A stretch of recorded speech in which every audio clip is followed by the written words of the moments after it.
So on your website, you say that it's the golden age of ice cream right now, right? That is a true statement. So why is that?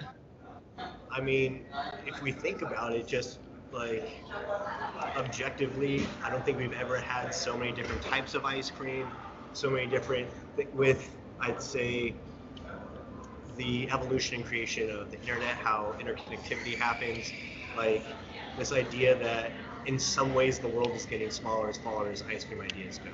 Before you had, the idea of tie rolled ice cream, which are for the people that aren't familiar, it's like you go to a thing like an ice cream shop, they take cream, put on like this flash freezing pan, and then they use these like paint scrapers to like roll it into rolls.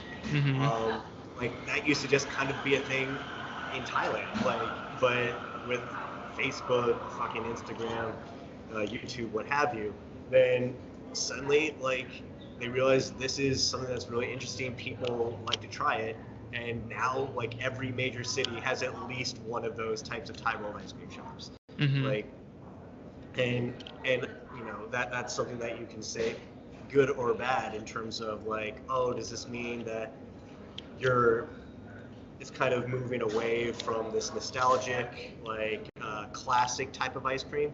There are some people that make that argument, whereas I'll say uh, the opposite is actually true, where you actually kind of have the splitting divergence of these two concepts as far as this original creating really far out there ideas, things that are trendy, things that you haven't been seen before, and then there is that also at the same time like a return to a classic idea of what is an ice cream shop, and these return to classic ideas, I'd say, definitely happen in probably more rural, small conservative towns.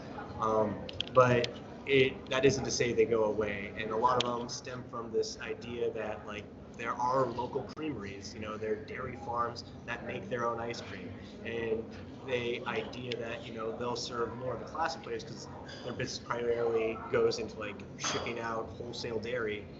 Um, they still give off that very quaint feel from a bygone era almost of going to a local dairy farm and getting your chocolate or your vanilla or your salted caramel, what have you. Mm-hmm.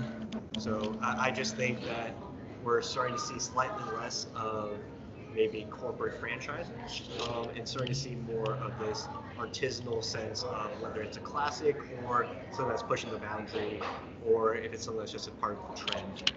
But I've seen ice cream shops where there's like Baskin Robbins or Dairy Queen's closed, and then another ice cream shop will open in the exact same location. It'll just be packaged differently as far as like the flavors they introduce or the ownership or what have you. Mm-hmm. Yeah, there's a lot more to it than it's not. I don't know. There's a lot of nostalgic stuff attached to ice cream and the whole experience of going to the shop and everything like that. There's a lot to it that Absolutely. people love. So what would you rather have like a pint at home on the couch in front of a movie, or would you rather go to an ice cream shop? So there's like two ways to answer that. My like go-to canned answer is just say like I say there's a time and a place for every flavor. So there's a Yeah. time